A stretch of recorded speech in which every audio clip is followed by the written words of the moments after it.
안녕하세요. 흰수염고래 스포츠입니다. 주말이 시작되면서 이제 해외 축구도 시작이 됩니다. 프리미어리그가 이제 10라운드인데요. 이제 4분의 1 치르게 됩니다. 손흥민의 소속팀 토트넘이 현재 8위지만 순위 상승은 충분히 가능하죠. 이번 주말에는 어떤 경기들이 관심을 가지게 될까요?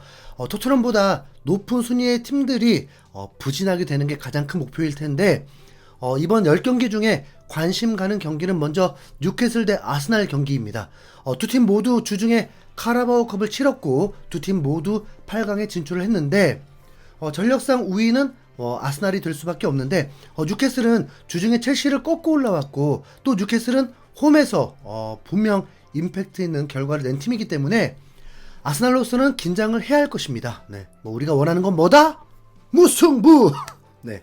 그리고 리버풀이 홈에서 브라이튼을 만나는데 이거 좀 웃긴 상황입니다. 이틀 전에 이 두 팀은 카라바오컵에서 이미 만났고 리버풀이 3대2로 승리를 거뒀는데 이젠 브라이튼이 리버풀로 또 가서 리그 경기로 다시 붙게 됩니다. 리버풀은 로테이션도 잘 돌리면서 수비진들이 잘 쉬었고 데미지가 없었기 때문에 아무래도 리버풀의 승리로 더 기울일 것 같죠? 네. 그리고 맨시티가 본머스 원정을 떠났는데 요 경기 매우 기대되는 경기입니다. 본머스가 지금 순위는 11위지만 아스날을 잡은 팀 아니겠습니까? 그리고 결과보다는 경기 내용이 매우 좋은 팀이라서 지금 맨시티가 부상자 속출로 전력이 급감한 데다가 주중에 토트넘 만나서 에너지도 써버렸고 패배까지 해버려서 사우스햄튼을 겨우 이겼던 맨시티라면 본머스가 또 한번 강팀을 울릴 수도 있겠다는 좀 기대감이 듭니다. 요 시간대에 김민재 경기, 이강인 경기도 있어서 동시에 시청이 가능할 것 같습니다. 그리고 다음 빅클럽 빅매치가 있는데요. 맨유 대 첼시의 경기가 일요일에서 월요일 넘어가는 1시 30분에 열리게 됩니다. 맨유는 주중에 카라바오컵에서 5골을 넣으면서 반니스텔로이 임시 감독이 매우 기뻐했던 모습이 떠오르는데 솔직히 팀이 매우 잘해졌다 그런 느낌은 없었거든요. 선수들이 분위기는 바꿨고 아모림에게 잘 보이기 위해서라도 뭔가 보여줘야 하기 때문에 첼시와 최소한 박빙의 경기가 되지 않을까 예상해 봅니다. 맨유는 구단 홈페이지를 통해서 아모림이 감독으로 선임됐음을 알렸습니다. 맨유는 아모림 감독이 취업 비자 요건을 충족하는 조건으로 맨유의 새로운 감독으로 임명됐음을 발표하게 되어 기쁘게 생각한다. 아모림 감독은 스포르팅 리스본에 대한 의무를 다한 뒤 2027년 6월까지 함께할 예정이다. 그는 11월 11일에 맨유에 합류할 것이다. 아모림 감독이 합류할 때까지 반니스텔로이가 계속해서 팀을 지휘할 예정이다. 아모림 감독은 유럽 축구에서 가장 흥미진진하고 높은 평가를 받은 젊은 감독 중 한 명이다. 선수와 지도자로서 모두 높은 평가를 받았다. 그는 스포르팅과 함께 포르투갈에서 2번 우승했다. 그중 첫 번째 우승은 스포르팅의 19년 만의 우승이었다. 라고 소개했습니다. 저는 솔직히 잘 모르겠습니다. 물론 슬롯, 마레스카 감독이 유럽 5대 리그 밖에서 팀을 성공시키고 프리미어리그에서도 리버풀, 첼시를 이끌면서 선전하고 있긴 하지만 3년 전에 테나하 감독 데려왔을 때도 이런 분위기였죠. 네. 맨유를 상대하는 첼시 지금 절대 만만히 볼 상황 아닙니다. 첼시는 주중 경기에서 파머와 잭슨, 카이세도 아예 쉬었거든요. 네. 자, 그리고 이제 마지막 빅매치, 이상하게 라이벌 느낌이 나려고 하는 아스톤 빌라입니다. 구단 가치 규모에서는 게임이 안 되는 팀인데 현재 선수단과 감독의 레벨로 보면 토트넘과 대등한 팀이라고 볼 수 있습니다. 아스톤 빌라는 현재 토트넘보다 승점이 5점이나 높은 상황입니다. 뮌헨도 꺾었던 팀이고 현재 챔피언스리그 3전 전승으로 1위에 올라 있습니다. 성적으로서는 매우 좋은 게 맞지만 그렇다고 강팀이다라고 말하긴 좀 어렵습니다. 뮌헨을 상대로 이긴 건 정말 운이 좋았고 리그는 대진 자체가 나쁘지 않았습니다. 홈에서 맨유를 상대로 비기고 본머스에게도 비기고 입스위치에게도 비겼던 아스톤 빌라입니다. 한 전문가는 지난 시즌보다 오히려 약해 보인다라는 말까지 하죠. 단지 듀란이 이상하게 한 방씩 해주면서 극적인 팀이 되었습니다. 경기 전 양쪽 감독들의 기자회견이 있었는데 오히려 엔지 감독 인터뷰보다 에메리 감독의 인터뷰가 더 화제가 되었습니다.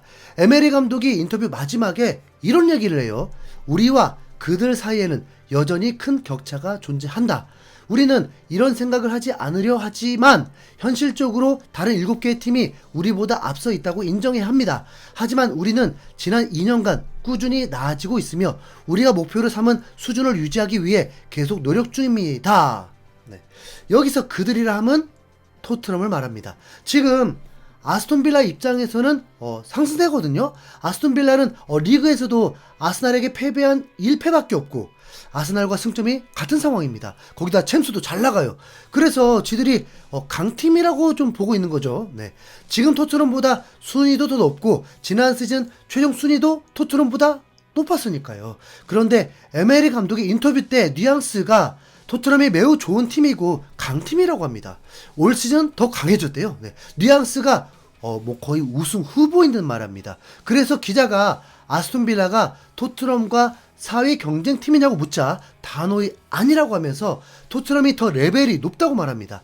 현재 순위는 아스톤빌라가 높지만 일요일 경기 후에 달라질 수 있다고 하죠. 그 말에 납득을 못해서인지 한 기자는 인터뷰 마지막에 또 질문을 합니다. 지난 시즌을 아스톤빌라가 더 높은 순위였는데 왜 토트넘이 더 유력하다고 보는 거냐고 묻습니다. 이때 앞서 언급했던 현실적으로 토트넘이 더 레벨이 높은 팀이라고 한 거죠. 감독이 이렇게 냉정하니 선수들도 긴장을 늦출 수가 없고 그래서 이렇게 좋은 성적을 내나 봅니다. 엔지 감독도 인터뷰를 했는데 반더벤은 부상이 확실한데 다행히 지난 시즌처럼 큰 부상은 아니라서 A매치 휴식 후에 복귀한다고 했고 손흥민도 훈련도 소화했고 경기 전 한 번 더 훈련하면서 출전을 준비하고 있다고 했습니다. 네, 손흥민이 출전합니다. 아침에 이제 손흥민 팀 트레이닝 영상까지 공개가 되고 썸네일에도 손흥민이 주인공이었습니다. 영상에서도 손흥민이 건강하고 훈련도 잘 소화하고 있다는 걸 확인할 수 있었습니다. 레길론이 계속 비춰지다 보니까 계속 좀 신경이 쓰이더라고요. 왜 레길론은 출전을 안 시키는 걸까요? 네.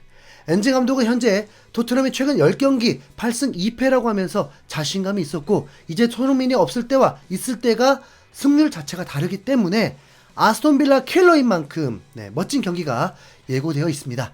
프리미어리그 사무국에서도 포스테코글루 감독의 토트넘에서 손흥민은 모든 중심에 있었다라면서 손흥민의 출전 유무에 따른 팀의 승률 차이를 공개했었는데 손흥민이 출전한 41경기에서 토트넘은 승률 54%를 기록했지만 손흥민이 결장한 6경기에서는 33%에 불과했었죠. 그리고 존슨이 BBC와의 인터뷰에서 다시 한번 손흥민을 극찬하면서 화제가 되었는데요. 얘 진짜 사회생활 짱인데요. 네. 토트넘이 입단하기 전에도 항상 소니를 지켜봤다. 토트넘 경기에서 늘 손흥민을 복원했다. 지금도 손흥민이 양발을 얼마나 잘 쓰는지 매번 놀란다. 직접 보면 더 놀랍다. 따로 말한 적은 없지만 내가 다가가고 질문하는 걸 보면 그가 알아차렸을 거라고 생각한다. 내가 그를 선수로서 얼마나 존경하는지를 말이다. 네. 오케이. 존슨 오늘 손흥민과 함께 슈팅 난사 허락할게. 한 골만 넣고 손흥민 멀티골 3대0 콜? 이상 흰수염고래였습니다. 감사합니다.